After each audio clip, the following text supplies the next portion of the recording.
Tuhan Yesus, Kau Bapa yang baik. Bahkan dalam keadaan apapun juga Kau hadir di tengah-tengah kami, Tuhan.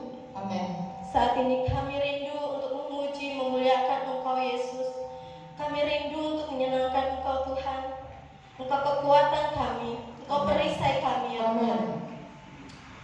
Kami sungguh bersyukur Tuhan kepada Engkau. Kalau sebentar Tuhan, kami akan memberikan persembahan Yesus. Kiranya Bapa, Engkau menyucikan, menguduskan setiap apa yang kami berikan di hadapan-Mu ya Bapa. Kau memberkati Tuhan Yesus, perekonomian kami Yesus. Amin. Pekerjaan kami, Amin. usaha kami Tuhan, apapun yang kami kerjakan, seperti yang Kau buat berhasil Bapa. Terima kasih Bapa, terima kasih Yesus. Kami siap memberi yang terbaik bagi Engkau. Hanya di dalam nama Tuhan Yesus Kristus, Anak Allah yang hidup dan berkuasa. Haleluya. Amin.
hal, ada banyak rahasia, tetapi bersama dengan Tuhan, bersama dengan Yesus Kristus Tuhan, kami mampu dan kami sanggup Tuhan. Berkata-katalah melalui firman-Mu, sampaikan apa yang menjadi isi hati-Mu Tuhan, sehingga kami umat-Mu, jemaat-Mu, kami boleh dibekali dan kami boleh hidup di dalam kebenaran firman-Mu, dan kami boleh berjalan sesuai dengan tuntunan daripada firman-Mu. Terima kasih Bapa, kami bersyukur dan Tuhan akan memberkati setiap kami. Urapi hamba-Mu dan Engkau yang akan berbicara melalui bibir mulut hamba. Hamba tidak ada apa-apanya Tuhan, tapi Engkau yang akan memakai menjadi alat dalam tangan-Mu. Dalam nama Yesus kami berdoa, kami siap menerima firman-Mu. Haleluya. Amin. Amin. Silakan duduk. Shalom Bapak Ibu Saudara. Ini adalah minggu kedua di bulan Januari 2021.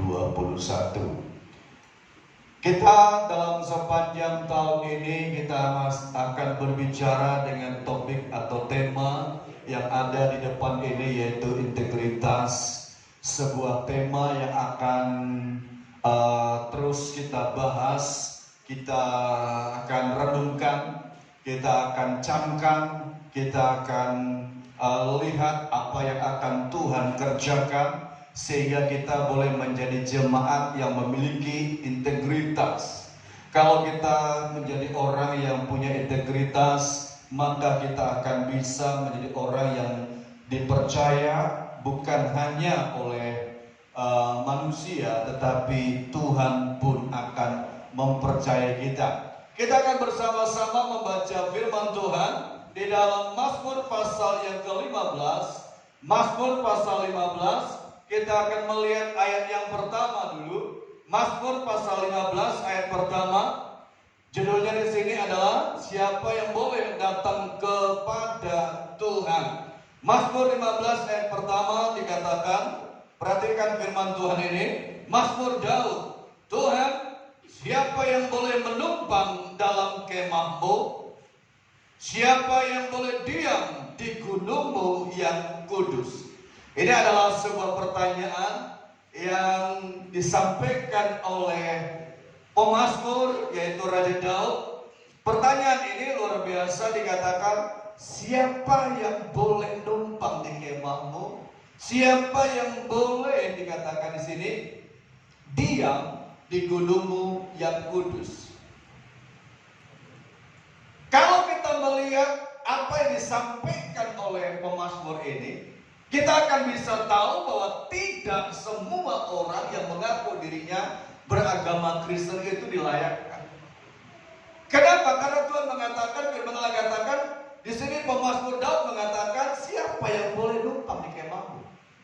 Siapa yang boleh duduk atau diam di gunung-Mu yang kudus? Apakah semua orang Kristen? Apakah semua orang menyandang agama Kristen? Tidak semua. Kenapa? Karena itu pemazmur menyampaikan sebuah pertanyaan ini. Mungkin dia sudah beragama dan sudah bertahun-tahun menjadi orang Kristen, bahkan mungkin dia sudah bosan menjadi orang Kristen.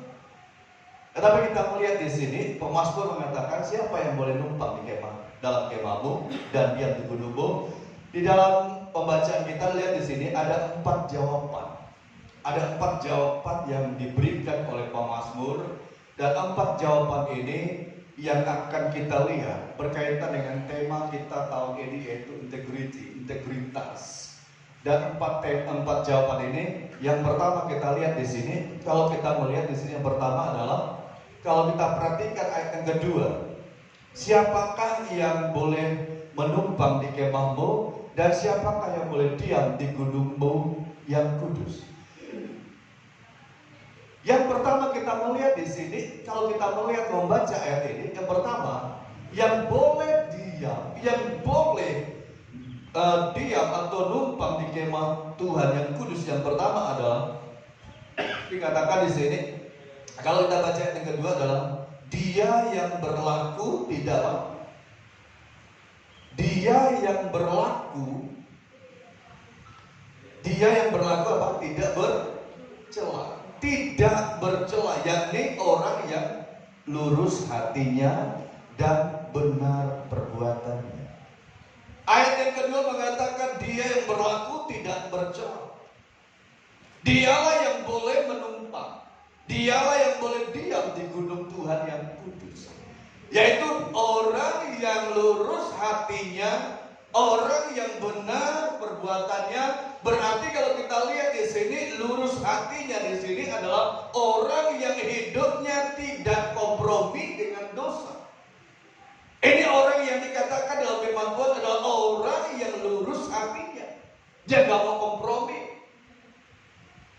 Kalau orang itu masih kompromi dengan dosa, adalah orang itu hatinya bengkok, gak lurus. Tetapi firman Tuhan mengatakan orang yang boleh diam di gunung Tuhan yang kudus adalah orang yang lurus hatinya, tidak kompromi, dan ia tidak bisa dibelokkan jalannya. Kalau dia berjalan di jalannya Tuhan, dia gak mau melanggar akan firman Tuhan. Kenapa? Karena hatinya itu lurus. Dia gak mau dibelokkan. Sekalipun ada orang yang mengajak dia untuk berbuat gak benar, sekalipun ada banyak tawaran-tawaran, ada banyak iming-iming, tapi dia gak mau dibelokkan. Kenapa? Karena hatinya lurus akan firman Tuhan. Bahkan bukan hanya itu, dikatakan di sini yang melakukan yang benar dan yang baik. Ini dia melakukan yang benar, melakukan apa yang benar, melakukan apa yang benar. Inilah orang yang dikatakan oleh firman Tuhan, orang yang lurus hatinya. Yang boleh diam disatakan di sini, yang boleh diam di gunung Tuhan yang kudus adalah orang yang lurus hati. Amen. Tidak kompromi. Dan bukannya itu, dia tidak menyebarkan fitnah kepada sesamanya. Gak suka dia. Fitnah itu gak akan disebarluaskan kepada sesamanya. Dan juga dia tidak mau menjelek-jelekan orang lain, mencela orang lain, menjelekkan orang lain atau tetangganya. Inilah yang penting. Mulut kita ini diciptakan oleh Tuhan untuk memuji Tuhan dan untuk menyembah Tuhan, betul? Memang mulut ini bisa ngomong apa saja. Mulut kita bisa bicara apa saja. Mulut kita bisa ngomong apa saja. Tapi bukan berarti apa saja boleh diomongi oleh mulut ini. Hanya kita bicara dengan kebenaran yang Tuhan inginkan. Inilah pertanyaan pertama yang dijawab oleh Tuhan sendiri, yaitu siapa yang boleh diam di kemah Tuhan? Siapa yang boleh diam di gunung Tuhan yang kudus? Yang pertama, orang yang tidak bercela, orang yang lurus hati. Yang kedua, kita lihat di sini, masih dalam firman Tuhan ini, Mazmur 15 ini, kita lihat di sini, ayat yang kedua, yaitu dia yang melakukan tidak bercela, ia melakukan apa yang adil. Jadi, melakukan apa yang adil. Kita perhatikan terus, dikatakan di sini melakukan apa yang adil dan yang mengatakan, perhatikan, mengatakan kebenaran dengan apa? Segenap hati. Siapa yang boleh diam di gunung Tuhan yang kudus? Siapa yang boleh diam di tempat Tuhan berdiam atau di gunung tempat Tuhan ada? Dikatakan dia yang mengatakan kebenaran dengan segenap hati. Artinya kalau kita lihat di sini adalah orang itu mengatakan kebenaran dengan sejujur-jujurnya. Ini yang disebut dengan integritas. Ia tidak mengatakan yang tidak benar, tapi ia mengatakan kebenaran dan dia tidak suka menyebarkan yang namanya fitnah. Kenapa? Karena Alkitab mengatakan di sini, ia selalu mengatakan apa yang namanya kebenaran. Yang mengatakan pokoknya disampaikan kebenaran.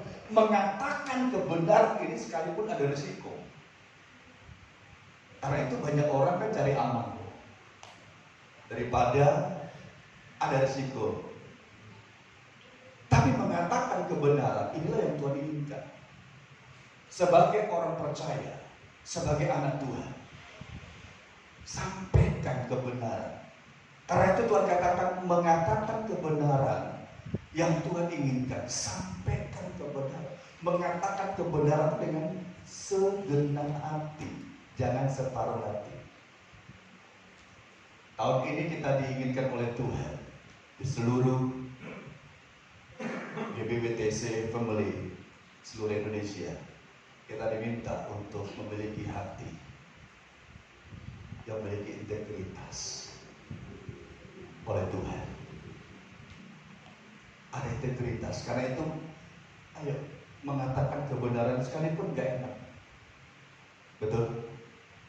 Sekalipun menyakitkan. Ada banyak orang kan gak suka mengatakan kebenaran. Dia cari aman daripada ngomong benar disalahkan. Tetapi Tuhan katakan, mengatakan. Siapa yang boleh diam di gunung Tuhan? Siapa yang boleh menumpang di kemah Tuhan? Dialah yang mengatakan kebenaran dengan segenap hati. Kebenaran dengan segenap hati itu dia katakan, dia menyatakan itu. Ya, dia tidak mengatakan yang tidak benar atau menyebarkan fitnah atau dusta kepada sesama yang gak ada. Bukan dia sampaikan kebenaran itu. Amin. Amin. Kebenaran. Ayo kita ngomong kebenaran. Sampaikan, katakan kebenaran itu dengan segala hati. Ya. Itu yang kedua. Siapa yang boleh numpang di kemah Tuhan? Siapa yang boleh diam di gunung Tuhan yang kudus? Dia yang mengatakan kebenaran. Yang ketiga kita lihat di sini. Yang ketiga, perhatikan yang ketiga dikatakan. Ya. Kalau kita perhatikan yang ketiga adalah orang siapa yang boleh diam di gunung Tuhan yang kudus adalah yang tidak menyebarkan fitnah dengan lidahnya, yang tidak berbuat jahat terhadap sesamanya, yang tidak menimpa celah kepada tetangganya, yang memandang indah dan tetapi memuliakan orang yang takut akan Tuhan, yang berpegang pada ayat yang keempat, yang berpegang pada sumpah walaupun rugi. Siapa yang boleh diam di gunung Tuhan yang kudus? Siapa yang boleh diam di gunung Tuhan atau di kemah Tuhan yang kudus? Dialah orang yang memegang sumpah atau janji. Memegang janji sekalipun rugi. Luar biasa ya. Megang janji. Janji itu mudah ada orang berjanji. Mudah ada. Karena itu yang dah menikah ketika dia berhadapan menjanji nikah. Setahun, 2 tahun masih ingat. Tahun berikutnya 3, ke 4, ke 5 seterusnya lupa ya. Orang berjanji itu mudah. Ya. Orang yang menyampaikan janji berjanji kepada orang lain mudah. Tapi untuk memegang janji yang sampaikan itu susah. Kenapa dia susah? Karena banyak kali hatinya gak sama. Ketika dia berjanji, mulutnya menyampaikan janji, tapi hatinya tidak seperti disampaikan oleh mulutnya. Karena itu dikatakan oleh firman Tuhan, ia susah untuk memegang janji. Nah, hari ini kita melihat orang yang memiliki integritas adalah orang yang memegang janji sekalipun dia mengalami rugi. Amin. Dia pegang janji. Tuhan kalau ada berjanji dengan kita, Tuhan tidak akan pernah menyambut janjinya kepada kita. Amin.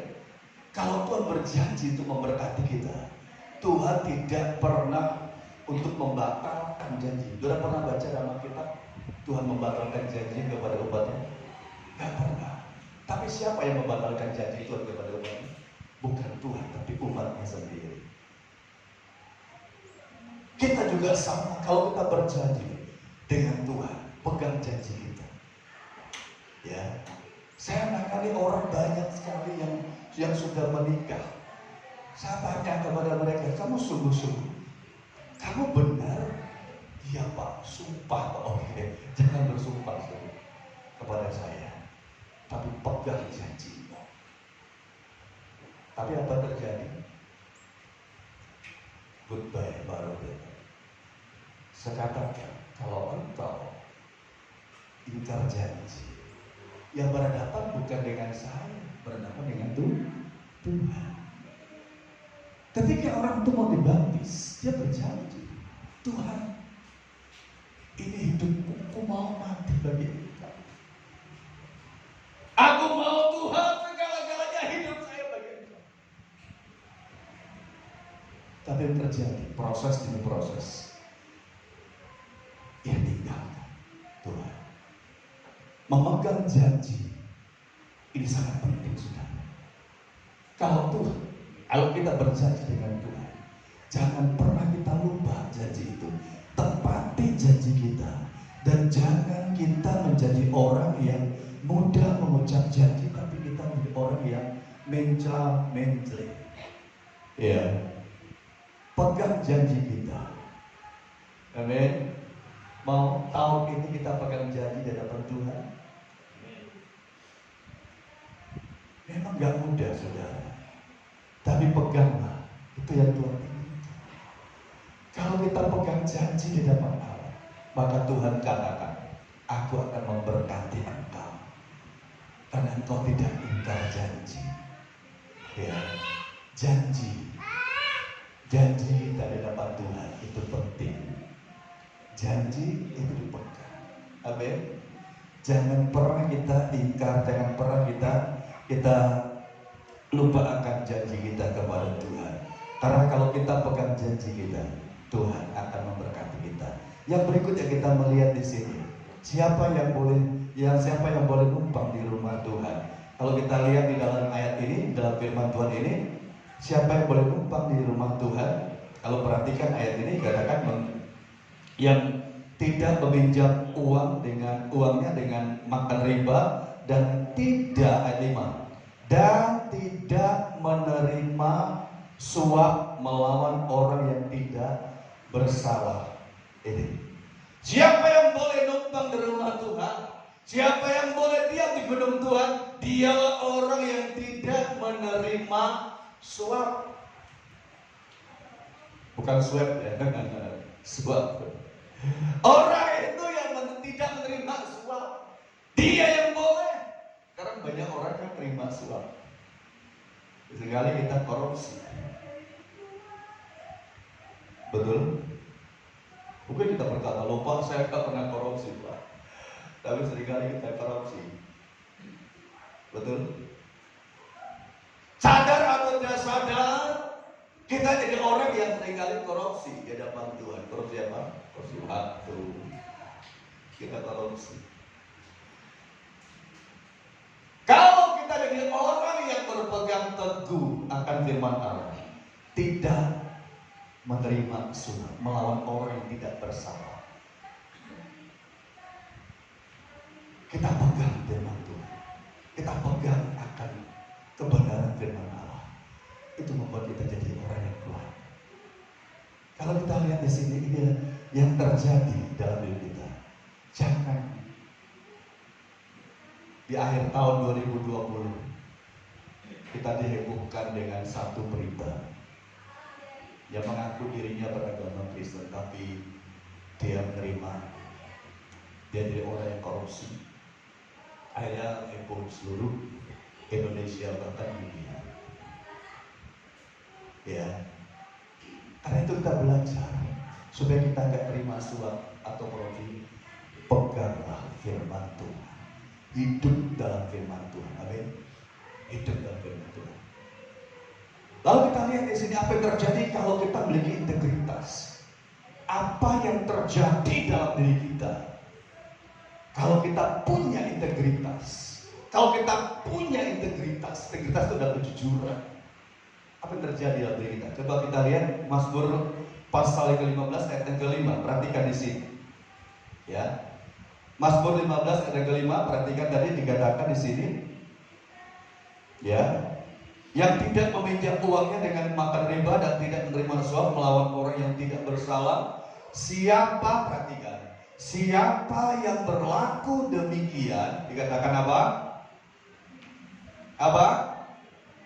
Siapa yang berlaku demikian dikatakan apa? Dia tidak akan goyah berapa kali? Selama-lamanya. Jadi kalau orang itu memiliki integritas dalam diri dia, yang terjadi adalah ia tidak akan goyah. Perhatikan, tidak akan goyah selama-lamanya. Kenapa? Karena ada integritas. Dia akan nggak goyah. Kalau dia perhatikan, kalau kita perhatikan di sini dalam terjemahan bahasa Indonesia sehari-hari masa kini dikatakan orang itu, orang yang berbuat demikian dikatakan ia akan memiliki tenteram, memiliki ketentraman dalam diri dia. Kenapa? Karena ada integritas, nggak goyah. Situasi berubah, dia nggak akan pernah goyah. Kenapa? Karena ada integritas. Sekalipun ada goncangan-goncangan, ada masalah-masalah, ada berbagai tekanan, tetapi dikatakan ia tidak akan goyah. Untuk apa? Selama-lamanya. Terjemahan bahasa Indonesia sehari-hari dikatakan ia memiliki hati yang tenteram, nggak goyah. Kenapa? Ada integritas. Ya, ada integritas. Kenapa nggak goyah? Kenapa dia tidak goyah? Jawabannya, karena pondasinya itu kuat. Pondasi imannya kuat. Kalau pondasinya kuat, ada badai tidak akan meroboh orang itu sendiri. Rumah kalau pondasinya kuat, rumah itu gak akan roboh. Ada badai sekalipun tidak akan roboh. Kenapa? Karena ada pondasinya kuat. Dalam Matius pasal 7, coba kita lihat dulu. Matius pasal 7. Injil Matius pasal yang ke-7, ayat yang ke-24. Injil Matius pasal 7 ayat yang ke-24 dikatakan demikian. Saya baca kebenaran firman Tuhan ini. Setiap orang yang mendengar perkataanku ini dan melakukannya, ia sama dengan orang yang bijaksana yang mendirikan rumahnya di atas batu. Kemudian turunlah hujan dan datanglah banjir. Lalu angin melanda rumah itu, tetapi rumah itu tidak rubuh sebab didirikan di atas apa? Batu. Rumah itu nggak rubuh karena didirikan di atas batu karang. Iman kita tidak roboh, tidak goyah. Kenapa? Karena didirikan di atas batu karang, yaitu Yesus Kristus Tuhan. Gak akan goyah. Pondasinya kuat. Pertanyaan saya, kenapa banyak orang yang ada yang murtad, ada yang tinggalkan Tuhan, dan dia dengan mantap tidak lagi mau ke Tuhan? Kenapa? Kenapa ada orang Kristen, ada orang Katolik yang tinggalkan Tuhan? Kalau orang melihat, oh dia sekarang sudah tidak ke gereja, sekarang dia sudah murtad. Jawabannya, pondasinya tidak kuat. Dia hanya ke gereja, tapi Yesus tidak ada dalam diri dia. Dia nggak pernah baca firman. Tapi kalau ada firman dalam diri dia, fondasinya kuat, dia tidak akan goyah. Imannya kuat. Dia tahu keselamatan itu hanya dalam Yesus, ngerti. Tapi dia nggak menerimanya. Tidak ada dalam agama. Tidak ada. Keselamatan itu hanya dalam Yesus Kristus Tuhan, bukan dalam agama. Karena itu ketika kita percaya Yesus, terima dia sebagai Tuhan dalam diri kita. Jadikan dia Tuhan dalam diri kita. Maka itu membuat kita jadi orang yang kuat dalam iman, bukan dalam agama. Orang bisa beragama, siapa saja bisa beragama. Ya, tetapi orang yang menerima Yesus dikatakan di sini adalah orang yang hidupnya kuat. Kenapa dia nggak roboh? Kenapa dia tidak hancur? Karena dia melakukan. Dikatakan ayat yang ke-26 dikatakan di sini.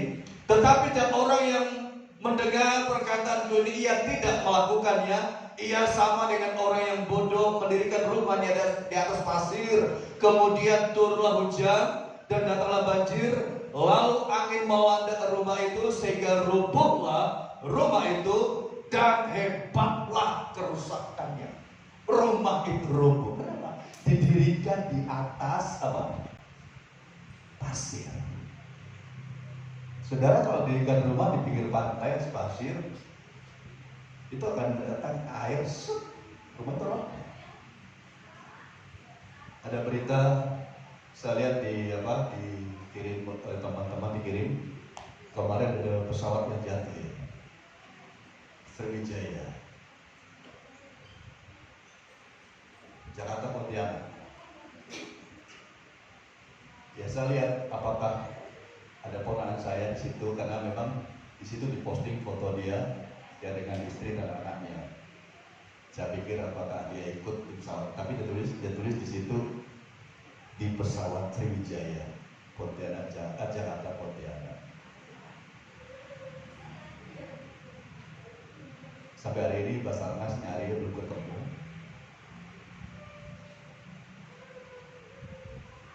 Tapi apakah benar? Dalam doa kita doa untuk korban-korban yang ada dalam pesawat itu supaya keluarganya diberikan kekuatan. Amin. Keluarganya tetap terhibur dan tidak menjadi galau. Dan kita lihat di sini bahwa kita kuat. Kenapa? Fondasi Tuhan. Supaya kita kuat dalam iman, tidak goyah. Cara bagaimana? Dengar firman Tuhan. Baca firman Tuhan. Dengar firman Tuhan. Terus apa? Lakukan. Ketika kita mendengar, melakukan firman Allah, itu membuat kita kuat.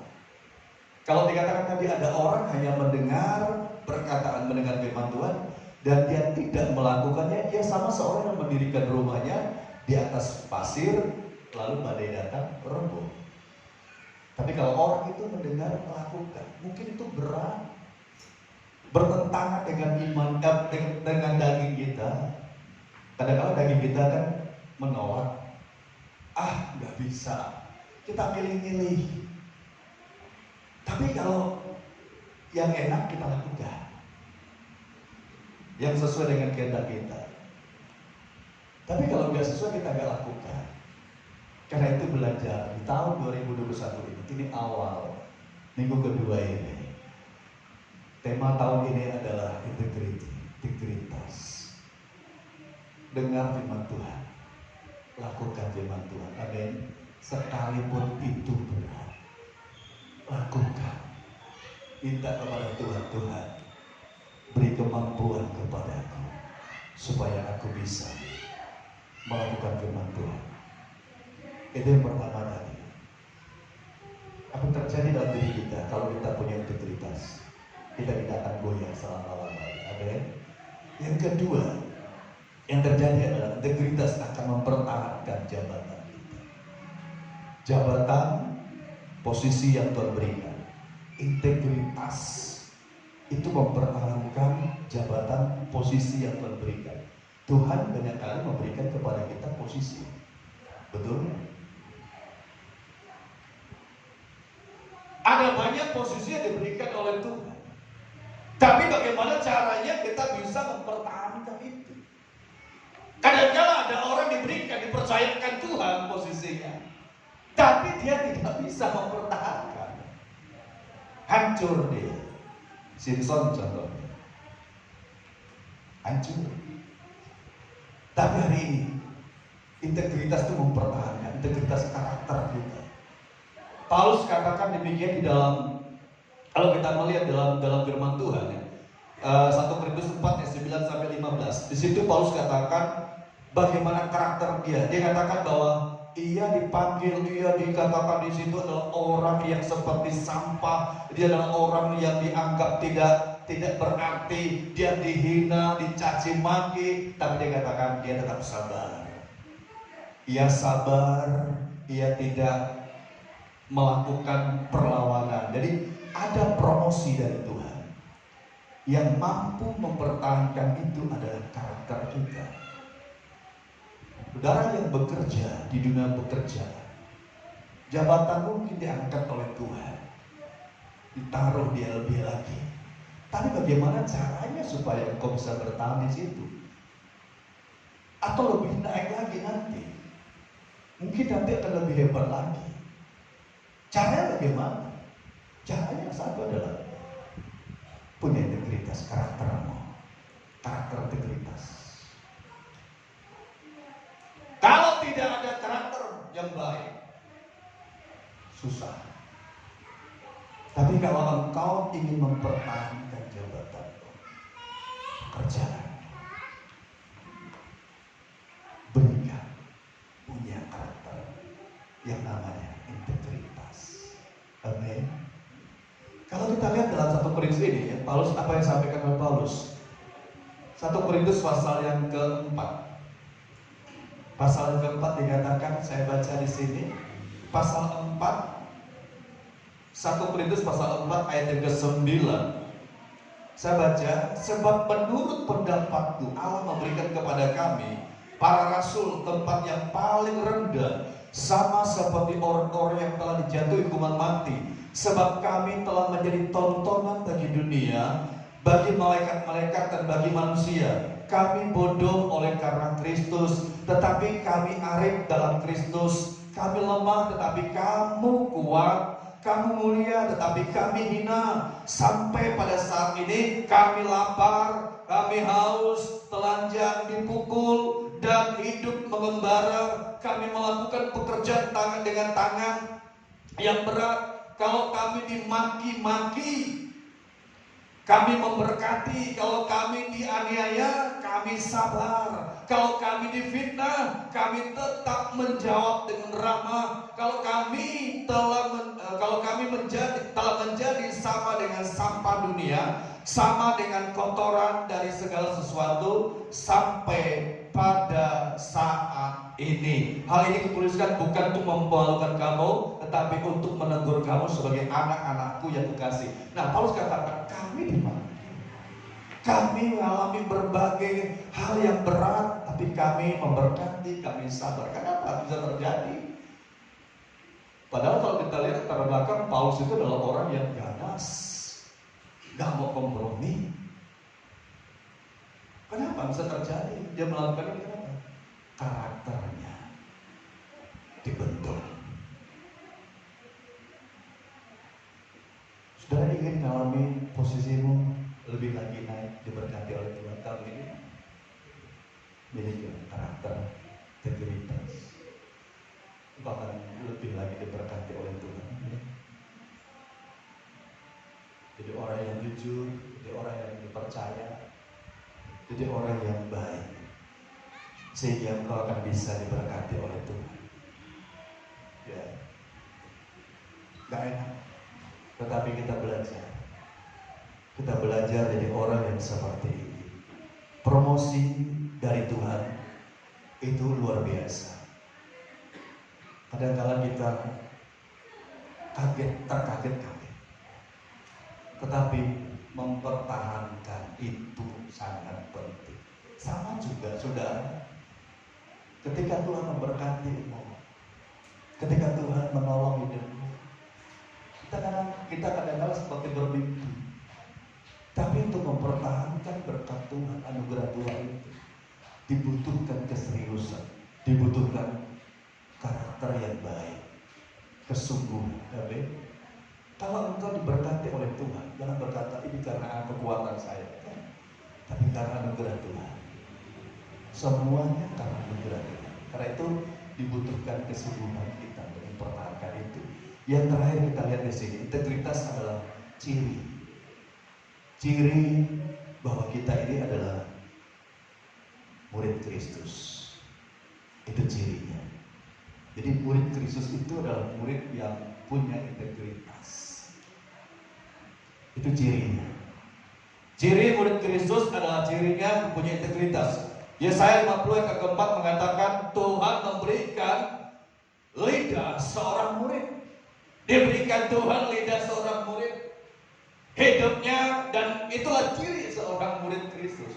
Seorang murid adalah seorang yang bagaimana? Seorang murid adalah seorang yang taat. Seorang murid adalah seorang yang mau belajar, mau diajar. Itulah seorang murid. Gak ada seorang murid ngajarin gurunya, gak ada. Murid itu mau belajar, ya, nurut.